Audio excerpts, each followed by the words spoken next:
Agora vamos falar sobre esses caras que são muito importantes dentro do estudo de geometria plana. Nós já falamos sobre eles diversas vezes quando estamos falando de triângulo, nós falamos de triângulos equiláteros em diversos momentos. Quando estamos falando de quadrilátero, nós falamos de quadrados e por aí vai. Só que eles merecem, pelas características e pelas simetrias e pelas relações entre as medidas deles, eles merecem um capítulo, digamos assim, só para eles. Então vamos lá falar sobre os polígonos regulares, começando pelo triângulo equilátero. Tudo de novo. Então, o triângulo equilátero, ele é aquele triângulo que possui três lados iguais. E essa informação todo mundo lembra. Ele possui três ângulos iguais a 60. Essa também todo mundo costuma lembrar. Agora, eu não vou colocar o terceiro aqui ainda não. Agora, uma informação que muitos costumam esquecer é que quando eu traço uma seviana do triângulo, uma daquelas sevianas importantes, tipo a altura, essas sevianas elas são todas coincidentes no triângulo equilátero. O que significa isso? Que a altura, a mediana e a bissetriz são o mesmo segmento de reta. O mesmo segmento de reta representa todas as sevianas, o que não acontece em outros triângulos. Então, se eu traçar a altura aqui desse triângulo, eu gero essa altura. Vou até usar cor diferente aqui. Só que a caneta aqui não está tão boa. Vou usar azul mesmo. Eu gero essa altura. E essa altura também é a mediana. Então ela é a altura aqui formando ângulo de 90. Ela é a mediana por dividir esses dois pedaços em lados iguais a metade do lado todo. Então L, se tudo vale L, aqui vale L sobre 2. E divide esse ângulo que valia 60 em 2, porque ela também é a bissetriz em dois iguais a 30. Essa característica algumas pessoas esquecem do triângulo equilátero, não pode esquecer. Outras duas informações muito importantes. A altura do triângulo equilátero, qualquer uma das alturas, todas elas são iguais a L raiz de 3 sobre 2. A altura e a área do triângulo equilátero é L ao quadrado raiz de 3 sobre 4. Por quê? Primeiro, a altura. A altura vem de uma demonstração simples através de teorema de Pitágoras. Eu estou aqui com um triângulo retângulo, onde um dos lados, a hipotenusa no caso, é L, e os outros dois catetos são L sobre 2 e o H. Então, o H ao quadrado mais o L sobre 2 ao quadrado tem que ser igual a L ao quadrado, por Pitágoras. Logo, o H ao quadrado mais L sobre 4, L ao quadrado sobre 4 tem que ser igual a L ao quadrado. Então, H ao quadrado tem que ser igual a L menos L ao quadrado sobre 4. Logo, H ao quadrado tem que ser igual a 3 L ao quadrado sobre 4. Porque aqui eu fiz a subtração de frações, né? Coloquei para o mesmo denominador, MMC entre 4 e 1 e fiz a subtração de frações. Então, H ao quadrado, o H vai ser a raiz disso tudo aqui. L ao quadrado sobre 4. A raiz de L, de L ao quadrado é L, raiz de 3 não tem como sair, raiz de 4 é 2, por isso L raiz de 3 sobre 2. A área do triângulo equilátero, a fórmula dela sai do próprio cálculo de área, só que utilizando esse valor de altura. A área vai ser a base, que é L, vezes a altura, que é L raiz de 3 sobre 2, só que isso tudo sobre 2. Base vezes altura sobre 2. Então a área do triângulo equilátero vai ser L ao quadrado raiz de 3 sobre 2 sobre 2. Aqui eu posso aplicar divisão de frações, repete a primeira, multiplica pelo inverso da segunda, de onde sai que a área do triângulo equilátero é L ao quadrado raiz de 3 sobre 4, está aqui. Essas duas informações as pessoas costumam lembrar, mas costumam às vezes confundir uma com a outra, qualquer qual, não confundir mais.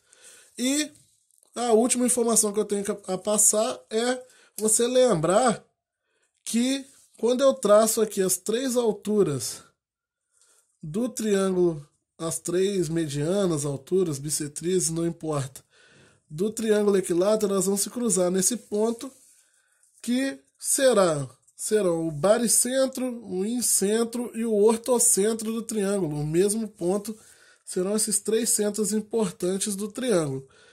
E a relação mais importante que você tem para lembrar aqui, que essa realmente todo mundo esquece, é que o baricentro, que é o ponto de encontro das medianas, ele divide esse tamanho aqui, ó, em 1/3, que é o menor, e 2/3, que é o maior. 1/3 do total e 2/3 do total. Só que esse total é a própria altura. Então esse pedaço aqui vale 1/3 da altura e esse maior equivale a 2/3 da altura para qualquer lado aqui do triângulo equilátero. O pequeno, por exemplo, se eu multiplicasse 1/3 vezes L raiz de 3 sobre 2, daria L raiz de 3 sobre 6. E o maior aqui, se eu multiplicasse por 2/3, daria L raiz de 3 sobre 3, o pedaço maior. Só que ficar decorando todos esses valores, todas essas fórmulas, elas são fórmulas que são importantes você saber, tentar decorar elas, mas elas não são as que mais caem. Então, você decorar isso pode ser que você esteja gastando espaço aí na sua mente para decorar coisas mais importantes. Vamos para o quadrado, então. O quadrado é o quadrilátero que possui os 4 lados iguais, vou chamar de L também. 4 lados iguais a L. Ele possui os 4 ângulos iguais a 90 e vai possuir a diagonal aqui, né? Cortando ele no meio. Esse valor D. O valor dessa diagonal é igual a L raiz de 2 e o valor da área do quadrado é igual a L ao quadrado. O valor da área é muito simples, né? É base vezes altura, todo quadrado é um retângulo e a área do retângulo é base vezes altura, ou lado vezes lado, que no caso vai dar L vezes L, L ao quadrado. A diagonal, ela sai daquele fator do quadrado ser, de eu poder usar Pitágoras aqui, entre a diagonal e esses dois lados. Então a diagonal ao quadrado tem que ser igual a L ao quadrado mais L ao quadrado por Pitágoras, é um triângulo retângulo. Então a diagonal ao quadrado é igual a 2L ao quadrado, logo a diagonal é a raiz de 2L ao quadrado. O L ao quadrado sai da raiz, L. E a raiz de 2 não sai, então fica L raiz de 2, que é esse valor. Uma outra informação importante sobre os quadrados é que as duas diagonais aqui do quadrado, elas vão se cruzar no ponto médio do quadrado. Além de se cruzar no ponto médio das duas diagonais. Além de se cruzarem nos pontos médios, elas vão se cruzar fazendo um ângulo de 90 graus aqui. Então, todas essas informações são interessantes você saber sobre o quadrado, lembrar. Além disso, as diagonais elas são bissetrizes dos lados. Significa que elas dividem aqui em ângulos de 45 graus. O que faz esses triângulos aqui que você está gerando dentro do quadrado serem todos eles triângulos isósceles iguais, todos eles congruentes. Isósceles com ângulos de 45. Esse quadrado ele tem todas essas artimanhas aí para você saber ao lidar com eles. E o último polígono regular importante, assim, os que mais aparecem nos exercícios, é o hexágono regular. O hexágono regular que vai possuir todos os lados iguais também, que eu vou chamar de L também, igual eu fiz com o quadrado e com o triângulo equilátero. 6 lados iguais a L. Ele possui todos os ângulos iguais a 120 graus. Na verdade, a soma de todos os ângulos dele é igual a 720. E ele vai possuir 3 diagonais que passam aqui pelo centro. E essas 3 diagonais vão dividir o hexágono em 6 triângulos equiláteros. Tracei um pouquinho errado. Equiláteros. 6 triângulos equiláteros iguais. com o lado desses triângulos equiláteros sendo iguais ao próprio lado do hexágono. Então aqui eu tenho triângulos equiláteros com lado L aqui dentro. Não vou marcar L em tudo para não sujar muita figura. Então, o hexágono regular, essas seriam as primeiras ideias iniciais sobre ele.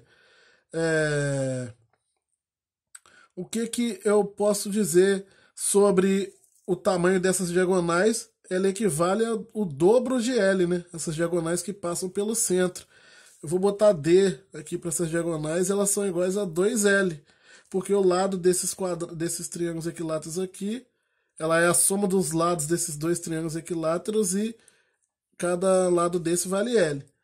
Além disso, a área do meu hexágono, vou botar um desenhozinho do hexágono aqui. A área do hexágono ela equivale à soma dessas áreas desses triângulos equiláteros. Como eles são todos iguais, a área do hexágono vai ser igual a 6 vezes a área dos triângulos equiláteros. E aqui está a importância de novo do triângulo equilátero. Para calcular a área do hexágono, você precisa da área do triângulo equilátero, que é L ao quadrado raiz de 3 sobre 4. Então a área do hexágono, se você quiser decorar isso daqui, mas eu acho melhor você decorar isso daqui, que é 6 vezes a área do triângulo equilátero, você pode simplificar aqui, né? 3, o 6 e o 4 por 2, e ficar com 3L ao quadrado raiz de 3 sobre 2. Tem muita gente que decora essa fórmula, mas eu prefiro decorar o processo de onde ela vem, que dá no mesmo, né? Sai direto aqui. Essas seriam as informações mais importantes envolvendo o hexágono regular. Muitas das vezes costuma se pedir para se calcular o tamanho dessas medidas, por exemplo, dessas diagonais aqui, que não são as que passam pelo centro, mas aí isso aqui já não está mais no estudo do hexágono regular, seria mais um raciocínio dentro de problemas mesmo, né? Porque você vai observar que esse hexágono regular vai formar aqui losangos, paralelogramos e, no caso, losangos, né, com medidas iguais e, enfim, você vai ter muitas informações, às vezes você vai ter que ter informações do problema, às vezes, para conseguir resolver, descobrir que tamanhos são esses aqui e por aí vai.